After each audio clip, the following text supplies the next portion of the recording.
On the Wester Hotline, Louie DiBiase from Locked On Eagles. It's 14 teams in 14 days, brought to you by Northtown Automotive. Get a Northtown Engine Shield engine protection warranty on new and used vehicles. Going through all the Bills' opponents, Philadelphia, Week 17. You know, we've talked to you, Lou, a couple times about this game, and as we've talked about, it's possible that neither team's even playing for a lot. But maybe divisions are still on the line by then. Yeah, or at least like a bye week. I mean, there's only one spot in each conference now to get a bye, so I think the starters will be playing, but I do think the NFL messed this up. I don't know why this game wasn't earlier. I mean, it's two of your top three teams in the NFL. Yeah. So what's the biggest story at Eagles camp? There was the injury to Dickerson on the offensive line, and that ended up being better than maybe people feared at first. What does a Super Bowl champion team talk about at training camp? Because it feels like it's hard for just anything to be like, oh, this guy's injured or this guy doesn't look good. Yeah, but we won the Super Bowl, so whatever. Yeah, I feel like it's very zoomed in. Like right now, I think there's a lot of worry about that third cornerback spot. So I know first world problems for a roster that's pretty complete, but I think people are concerned, behind Quinyon Mitchell and Cooper DeJean. Darius Slay did go to Pittsburgh. Isaiah Rodgers left in free agency as well to Minnesota. I think people were high on Keely Ringo, another Georgia player who was a 4.3 speed, high upside corner, and it's very similar to when Rasul Douglas was in Philadelphia. It feels like the front office really likes the player, but the coach doesn't. It doesn't feel like he fits the scheme. And so surprisingly, Adoree Jackson's been beating him out, and I think people are a little bit concerned about that second outside cornerback spot because they do want to keep Cooper DeJean in the slot. But, yeah, I mean, overall, for a team that I think, again, is still the most complete in the NFL, I think it's kind of first world problems what Eagles fans are a little bit worried about right now. But I think people are definitely looking at those starters that, on the defensive side of the ball left in free agency, if these younger players can step up and, kind of continue that floor. How about on their defensive line? They lose a couple guys, Milton Williams, Josh Sweat. That group so far, will they be as terrorizing, you think, this year as, last year, I felt like everyone knew it. You didn't need to know their PFF grades or their pass rush win rate to know that, that's one of the best defensive lines in football, if not the best. Yeah, I do feel like the floor is a little bit lower because they are naturally younger now and more inexperienced on the defensive line. Milton Williams and Josh Sweat leave. In comes Jalix Hunt, a second-year edge rusher that's still definitely raw. He had a great playoffs, but not sure if he'll be able to carry the load as a top two player. I think they thought he'd be a bigger part of the rotation in year two than in his rookie season. But now suddenly, Brandon Graham retiring as well. Jalix Hunt's that go-to guy opposite Nolan Smith. And then it's Moro Ijoma at defensive tackle replacing Milton Williams. Both players, again, a very high ceiling, but the floor is definitely lower. But I will say, just to add context, of course, the last thing we saw of Josh Sweat and Milton Williams, it was them wrecking the Super Bowl. It was them both terrorizing Patrick Mahomes. Josh Sweat almost won Super Bowl MVP. But during the regular season, they were good, not great players. I don't think there's going to be, that hard of a ceiling to reach to replace those two. I do think Ijoma and Hunt can, get to what those guys were at in the regular season. And then for Jalen Carter and Nolan Smith, they're going to only be better this year. Jordan Davis as well. So I like who they brought in for agency. I think they'll be fine. But yeah, I do think the ceiling is higher, but the floor is definitely a little bit lower. Jalen Carter, who, Nate, this is true. Lou has a T-shirt of Jalen Carter. Remember the image of Carter hitting Mahomes in the face with his hand, almost stiff-arming him? Lou's just got that image on a T-shirt, right? Mahomes getting hit in the face. Yeah, it's one of the most iconic moments in Eagles history. It's great. I love it. Yeah. On the offense, this is what they are, right? They're going to run the ball with Barkley, and the passing volume will be down a little bit. I would think, right? They didn't really need to be throwing the ball as much as some teams last year. So A.J. Brown sees a little bit of a decline in his target volume, I should say more so. But again, Barkley's Barkley. So does their offense look basically the same as it did last year? Yeah, that's their identity, and they're still going to be the best running team in football this year with Saquon, that elite offensive line, and Jalen Hurts. But I do think there's a middle ground between what they did last year and suddenly becoming one of the more pass-heavy teams in the NFL. I just don't think Saquon Barkley can hold up if you give him that kind of usage rate again. I think when you look at the history of the NFL, DeMarco Murray after 2014, Adrian Peterson after 2012, Sean Alexander after 2005, running backs that got that many touches normally the next year do not replicate that production because most of the time they end up getting injured. So for the Eagles, yes, Saquon should still be the face of this offense, but he needs to be the face of the offense when it matters most, at the end of the year in the playoffs. And so for him to hold up again, I think they need to not only use their other running backs, like A.J. Dillon and Will Shipley had good summers, but I think you do need to rely on Jalen Hurts in the passing game more, and I think you will be able to do that more this year. Like, I think what you saw from Jalen down the stretch in the NFC title in the Super Bowl, I think is a sign of things to come. And I think in 2022, in the first half of 2023, Jalen showed, like, he can be more than what he was this past season as a game manager quarterback, basically. So I think there's a middle ground between who they were last year and I guess who they were that first Super Bowl run. They're going to have to pass it more, I think, just naturally to keep Saquon upright. Did you see the Aaron Glenn comment yesterday about the Eagles? It's not a passing league. Yeah, so like I wonder about that as a build to emulate. Like the Eagles have done it, but here's the Jets coach yesterday. The back and forth was like a reporter said, well, like this is a passing league, when asking his question, and Glenn cut him off and said, who said it was a passing league? The reporter goes, this isn't a passing league, and Glenn says, the team that won the Super Bowl, what were they in passing? 29th. What were they in running? First. But then as everyone pointed out, like EPA per dropback, Philadelphia's 5th. Like all the passing efficiency stats, they're at the top. So I almost feel like if you hear another team bring that up, a coach bring that up, I don't think you really understood what the Eagles were, and I think you might just be using that as an excuse to say that your own quarterback isn't that great.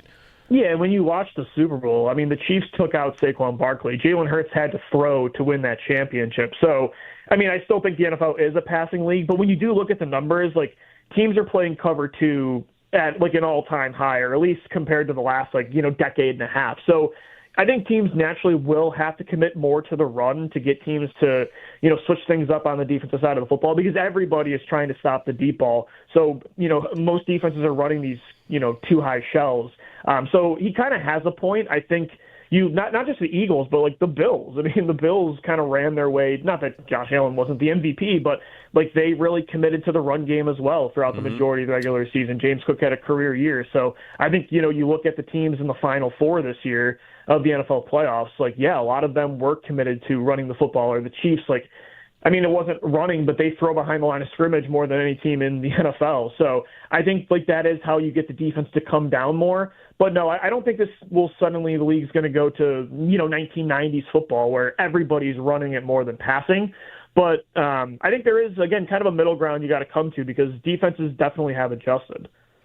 Let me ask you this. Do you think, Lou, that this year they try to scale back a little bit with Barkley, considering what a workhorse he was last year? And does a little bit of that have to do with, I mean, I've been a Will Shipley guy. I mean, I got him in some deep dynasty leagues. This is a question disguised, and Nate has Will Shipley in a dynasty league. Question. Yeah, I have him in like 3 leagues in my taxi squad. I've just been waiting to unleash my Will Shipleys. This year, is he gonna get some run, some burn, or what?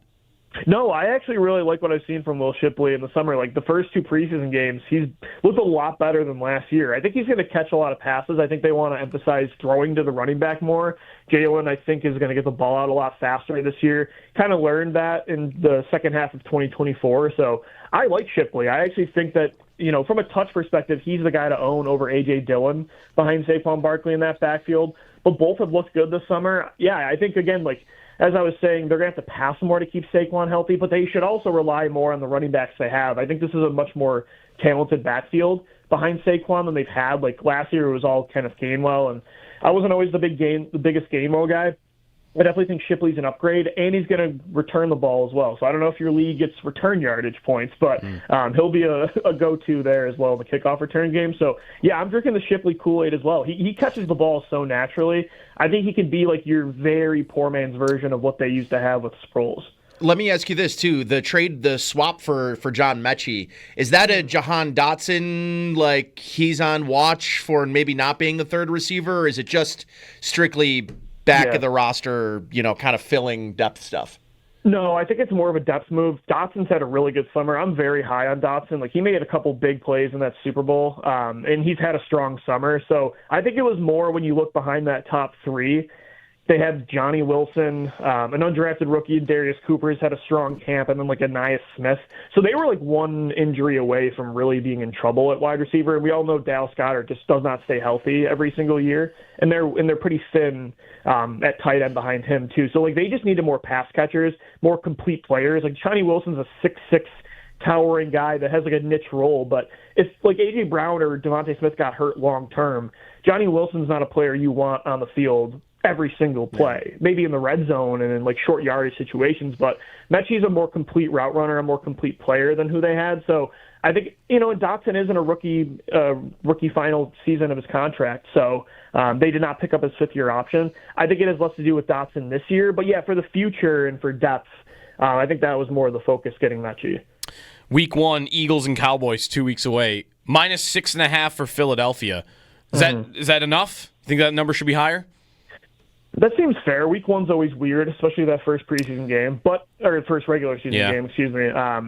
But, I mean, I do feel like the Super Bowl champion normally wins that game. I mean, it's very rare. The Lions were like the first team in a while that got that win against Kansas City, but majority of the time the champion does win. So I feel like that's fair. I don't even know if Parsons is going to play in this game, though, for Dallas. Right. So I don't love that defense. I think the Eagles will be able to put up points. -6.5. I think that's fair, though, because, again, week 1, especially the opener, is so weird. So, yeah, I think that's fair. Yeah, looking back, looks like maybe only 2 of the last 10 years, the non-Super Bowl winner won that game, and it happened in back-to-back years. The Broncos, right? They beat the Ravens? No, that's further back. But, that's in there. They beat the Panthers. Right. Okay, yeah. The Bills. They beat the Rams. Smoked them. Oh, that's right. Yeah, smoked them in the opener in L.A., and then you mentioned that Lions game. Yeah, I don't think Parsons plays. By the way, or he could play, but I don't know. The other game that has a big, there's not a lot of big spreads in week 1. The 2 games that have big spreads are the NFC East games. It's Eagles -6.5 over Dallas, and then it's Washington -6.5 over the Giants. Both teams favored by the same amount, although most, I think, would usually put the Giants below Dallas. So I kind of have them ahead of them, though. I kind of am drinking the Giants Kool-Aid a little bit. Man. Are you a Jackson? What are you, a Jackson Dart guy? I'm a Dart guy. I thought he looked great in the preseason. Their pass rush is going to be ridiculous. Yeah, it is. Yeah. I mean, I wish Dart was starting because I kind of liked what they're building a little bit in New York. I was going to say, would you have them finishing 3rd this year? I have them finishing 3rd. I have Dallas in last right now. At Dallas in last. Why is it? Because they've got such a great coaching staff. I mean, Schottenheimer's running the team. I just think their defense is going to be terrible. They don't have a running game either. It just feels like there's such a I love the Pickens trade, but Dallas is just good at one thing and one thing only. I think New York's a more complete team. Schottenheimer was the first NFL head coach to seem genuinely surprised at his oopening press conference. He's like, you guys are doing this. This wasn't a prank? This wasn't a joke. Okay. Yeah. I'll tell you what, he was a real hot commodity in 2011 after those 2 Sanchez years in New York. But that's right. I think Jerry Jones forgot what year it was when they're like, yeah, he's still he's got a hot coach on the market. I mean, he was the Jets offensive coordinator under Sanchez. That Jets offense wasn't even good. Sanchez, he was a hot coaching candidate. Yeah. Not now. That Jets offense wasn't even good. They have not had a bottom season. When's the last time they finished 4th? They bottomed out? They finished 4th in the division 10 years ago. So 10 years ago, they finished 4th in the division. It's the only time it's happened in 20 years. Well, that's only because Washington has been so bad with even in the Dallas down years when Dak's been out or just Yeah, I would love Quincy to see that. Carter was their quarterback or something. So Lou, you're not watching the Jerry Jones Cowboys documentary on Netflix then, I presume? No, it's the same too many as The documentaries. Last Dance. It's a team and a guy trying to stay relevant when a team or a player that's close to him is doing better. Michael Jordan was insecure of LeBron James, so he made that documentary. Jerry Jones is insecure of the Eagles, so he made that documentary. All right, but we got to let him go now. Sorry, Nate, we're out of time. Nate yesterday dropping a bomb at 9:54 on an MJ take. All right. Well, we won't devolve into that. Louie DiBiase, Locked On Eagles. You want to check out any more in Philadelphia, be sure to get it. And thanks, Lou. Thanks, guys.